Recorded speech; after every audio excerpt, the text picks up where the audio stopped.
Singh Rajput suicide मामले की आग अभी पूरी तरह ठंडी नहीं पड़ी है। मामले को लेकर जांच लगातार जारी है और आज नारकोटिक्स कंट्रोल ब्यूरो ने ड्रग कनेक्शन मामले में कोर्ट में चार्जशीट फाइल की।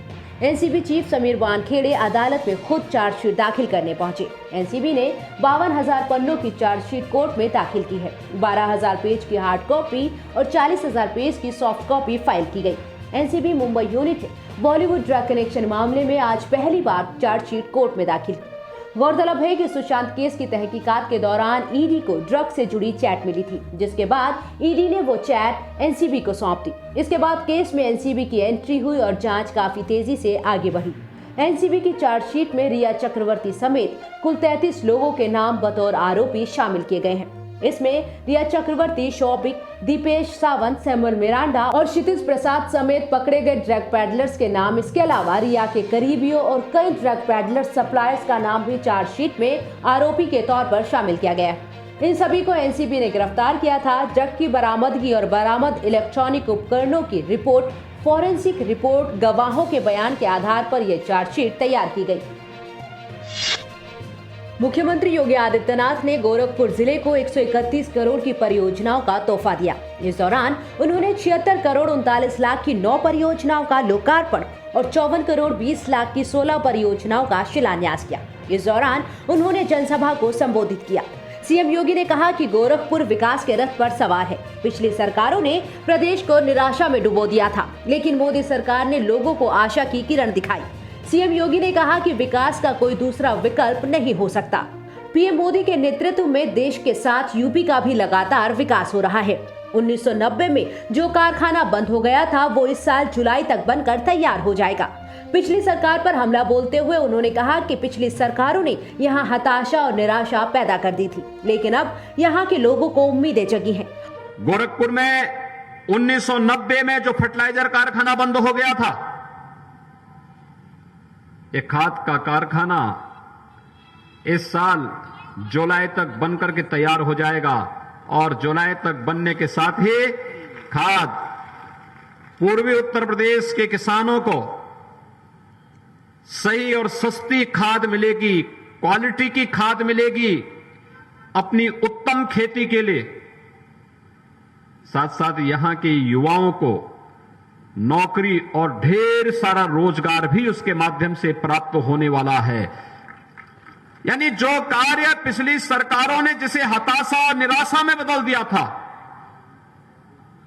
उसे आशा और विकास की एक नई बुलंदियों तक पहुंचाने की जिस संकल्प के साथ मोदी जी ने 2014 में देश की जनता के सामने वायदे किए थे, आज वह मूर्त रूप लेता जा रहा है। गोरखपुर का फर्टिलाइजर कारखाना इसी वर्ष जुलाई के बाद जब चलता हुआ दिखाई देगा, वहां से धुआं उड़ता हुआ दिखाई देगा, तो एक नए भारत की एक नई तस्वीर गोरखपुर भी उसके साथ जोड़ता हुआ दिखाई देगा।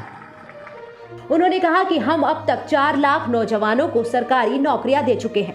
विरोधियों पर निशाना साधते हुए सीएम योगी ने कहा कि गोरखपुर में चिड़ियाघर बन गया है और शेर भी आ गए हैं। 20 साल पहले यहाँ पर अपराध का राज था, शहर में गंदगी की भरमार थी, लेकिन अब ऐसा नहीं है। रोजगार का सृजन हो रहा है, नए नए उद्योग लग रहे हैं, नौकरियां आगे बढ़ रही हैं। 4 लाख नौजवानों को अब तक सरकारी नौकरी दे चुके हैं। प्रदेश के अंदर जो 3 लाख करोड़ रुपए के निवेश की बात नगर विधायक कह रहे थे, तो उसमें 35 लाख नौजवानों को वहां पर उन्हें निजी क्षेत्र में नौकरी मिली। और साथ साथ हम लोगों ने स्वरोजगार के साथ ही विभिन्न प्रकार के अन्य एमएसएमई यूनिट को जो सहयोग किया है, काफी बड़ी पैमाने पर वहां पर भी लोगों को रोजगार और स्वतः रोजगार उसके माध्यम से प्राप्त हुआ है। आज आप देख सकते हैं उत्तर प्रदेश के अंदर हर एक सेक्टर में, गोरखपुर में पहले एक वायु सेवा नहीं चल पाती थी, दिल्ली गोरखपुर के बीच में कभी आती थी कभी बंद हो जाती थी, और आज 8 जगह के लिए गोरखपुर से वायु सेवा है। पश्चिम बंगाल चुनाव के लिए टीएमसी ने उम्मीदवारों की लिस्ट जारी कर दी है। टीएमसी ने 291 सीटों के लिए उम्मीदवारों के नाम का ऐलान किया। ममता बनर्जी इस बार नंदीग्राम से ही चुनाव लड़ेंगी।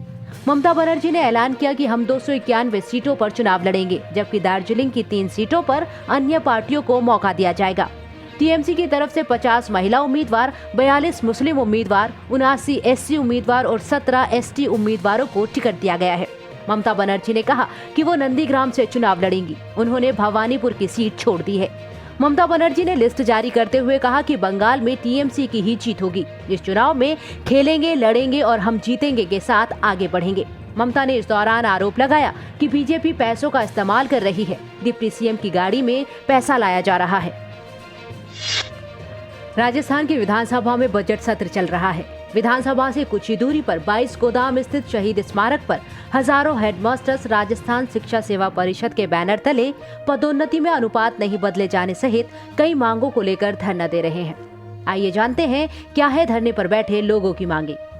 प्रधानाचार्य पदोन्नति के अनुपात परिवर्तन के जो प्रस्ताव मंत्रिमंडल समिति में गया और माननीय मुख्यमंत्री महोदय ने हमारी बात को सुनते हुए उसे स्थगित किया, परंतु उसके विरुद्ध एक संगठन विशेष द्वारा सरकार को दबाव में लिए जाने का प्रयास किया जा रहा है। उसके विरोध में आज राजस्थान शिक्षा सेवा परिषद के समस्त प्रदेश से सारे शिक्षा अधिकारी, प्रधानाध्यापक से लेकर संयुक्त निदेशक आज यहाँ धरने पे बैठे हैं और हमारी मांग है कि प्रधानाचार्य पदोन्नति में अनुपात परिवर्तन किसी भी हालत में ना हो और इसका स्थायी हल निकाला जाए, जिससे विभाग में हो रही लड़ाई है वो शांत हो सके। इसके अलावा 2 वर्षों से जिला शिक्षा अधिकारी पदों की डीपीसी बकाया है, जिससे शिक्षा प्रशासन तहस नहस हो गया है। यदि जल्द से जल्द डीपीसी नहीं की गई तो संपूर्ण शालाओं की पर्यवेक्षण की जो जिम्मेदारी है वो खत्म होती जाएगी। मैं सरकार से मांग करता हूं कि वो रसा के सुझावों को जल्द से जल्द इम्प्लीमेंट करे ताकि शिक्षा प्रशासन है वो सुचारू चल के सरकार की जन कल्याणकारी नीतियों को जन जन तक पहुंचा पाए और बच्चों को शिक्षा में अग्रणी ला सके। क्या नीति है सर, आगे की क्या नीति है आपकी? आगे यदि हमारे विरुद्ध सरकार ने अनुपात परिवर्तन कर दिया है एक संगठन विशेष के दबाव के बदले में, तो हमें आमरण अनशन पे बैठना पड़ेगा, हम मर जाएंगे, परंतु ये अनुपात परिवर्तन किसी भी हालत में स्वीकार नहीं करेंगे।